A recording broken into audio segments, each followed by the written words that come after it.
Hello, hello, hello, hello. It is I, and we're here to discuss some Ogham ideas for Easter. I love Easter. I think like most of us, we practice it regardless of whether we are Christian or not. um, Fun fact: growing up, as I did, we did celebrate Easter, but there was no religion involved in it. So like the whole story, of like Jesus being raised up, and all that. We did not do that. I was raised in the Christian Protestant denomination known as the Church of Christ, and they do not formally celebrate Easter in that way. Um, the Church of Christ is very different on a lot of things compared to other Protestant Christians, and that is one of them, Easter. But anywho, I really love Easter, and as I said, I think most of us celebrate Easter here in America, especially, regardless of whether you're Christian or not. It's just like Valentine's Day, St. Patrick's Day, Christmas. You celebrate all that stuff regardless of whether you're Christian or not. Um, those holidays have become totally secular. And I think that's a good thing. I think there should be holidays that we all celebrate universally together. It kind of unites us as humans. But anywho, Ogham. So we did this for Valentine's Day this year. So I encourage you to check that video out. It'll be linked at the end of this, as well as our St. Patrick's Day video. That'll be linked at the end of this too. Um, I love Ogham or Ogham. You guys know that at this point. And I really want you all to love Ogham too. It is like the divination system that just gets totally ignored and tossed aside, and I think it's because it's not flashy and pretty. It's just the way it looks, I think, throws people off because it's just tally marks, and we're so accustomed to tarot and oracle now, where we get all these like beautiful, colorful images, and that's not Ogham. But Ogham is so powerful, and so many people, particularly Wiccans, have practices that are, whether they know it or not, are rooted in so much Celticness. And you do yourself a disservice, I think, by not looking into this system that comes from that land. Now, yes, it was not, we don't think, originally used for divination. But regardless, the markers that you will see here, the Ogham fuse, come from the Celts. So, I picked three. Yes. Three. Is when you hear that sound. I picked three Ogham for us to focus on for Easter. And as usual, like I said in the other two videos, you can meditate on these. You can etch them into a candle and burn that candle. You can write them on notes and drown them in water. You can bury them in the soil, etch them on a carrot or a potato slice and bury it. You can burn them. Immerse them in any of the elements that you want. Do any kind of spell work with them to achieve whatever they are manifesting, like whatever attributes they bring. Just get creative and work with Ogham.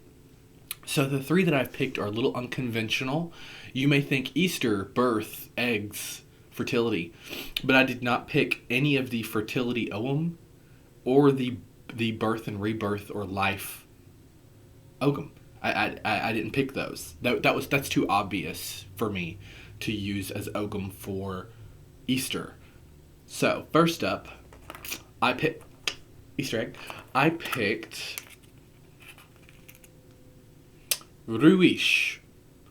Ruish is 5 diagonal slashes, and Ruish, it's the elder tree. And it is about like the reddening of the face, intense emotions, your ancestors, just strong feelings, but also like your ancestors, and such. So I associate it with Bav or Bave or Bab, a Celtic deity who is seen as one of the Morrigan. When the Morrigan is seen as a group, not as just one person, but you guys know how confusing the Morrigan can be. but she is seen as one of them, that group of sisters or spirits that are similar or the same. And I associate it with her. And the reason I picked it for Easter is because, I don't know, for me personally, there's something very ancestral about Easter. Um, I think it's because it does do with life. There's so much emphasis on life. For me, rather than Beltane, I really see Easter as the complete opposite of Samhain or Halloween. I guess if Beltane is the opposite of Samhain, then Easter to me is the complete opposite of Halloween. Halloween is all about like death and the afterlife, whereas Easter is all about like new life and beginning again and growth, and fertility. So I think that when we are forced into that, because it's spring now, right, here in the northern hemisphere, and I think that when you are kind of forced into that, because whether you want it or not, it's spring, life is back, fertility is back, rebirth is amongst us, whether you like that or not, it's here, and that can bring up some feelings, and I'm speaking from personal experience, and that can bring up a lot of emotions and feelings, because maybe you're not ready to go to that place yet. Maybe you're still wanting to live in the fall or those winter vibes. So I think Ruish is a good one to resonate on, to pray on, or to do spell work with, because it is about strong emotions. And as I said, it literally means like a reddening of the face, so like embarrassment, anger, any of that. I think it's perfect for this time of year, because acknowledge that maybe you don't feel so great about jumping into spring. And maybe that's just me.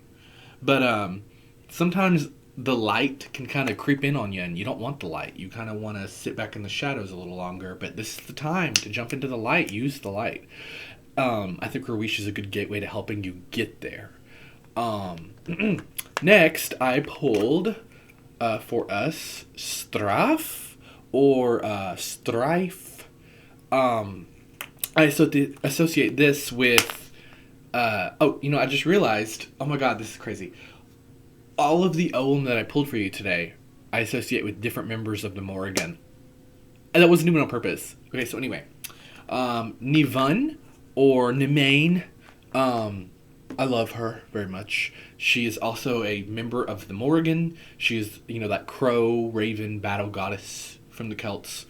And I made a video about her many years ago on this channel. I very much encourage you to go look at, where I view Nivun as a goddess of mental illness, mental instabilities, of strong emotions. Yes, he agrees. So, Straf is the thorn. It literally means strife, negativity, pain, struggle. That is this. And again, you might not think about that on Easter. You might be like, this is a time for light and joy and eggs. Like, what are you doing? But I think it's important. We're going to get to the light stuff at the end, I promise. But I think it's important to, whenever I'm approaching light work or light parts of the season, to acknowledge darkness, darkness, and remember that it's still there, but right now I'm focusing on this. But I'm not just leaving you away. I'm not leaving you in the shadows. I'm not pushing you away to focus on the light of Easter. You're still there. You're still there. Hello, hi, I can hear you. But right now I'm focusing on this. You know what I mean? Does that make sense? So yeah, Straf. And then finally, for us, I picked Ada or Aya. And unlike the other two, which were horizontal stripes, these are, diagonal stripes. This is just horizontal stripes.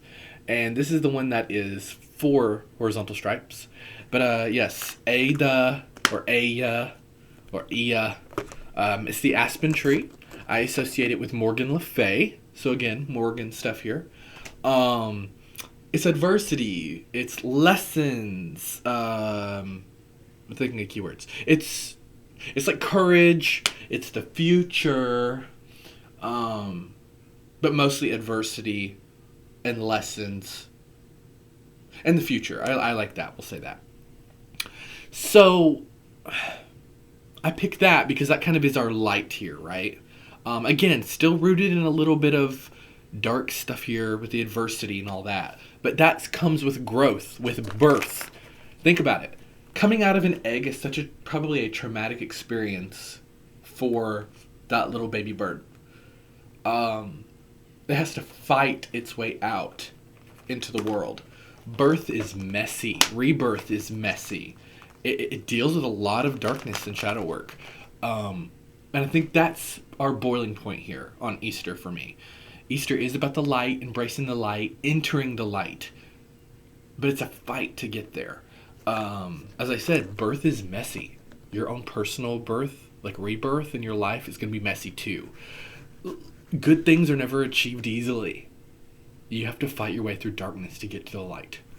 And for me, that is Easter. And it's beautiful, but harrowing and dark.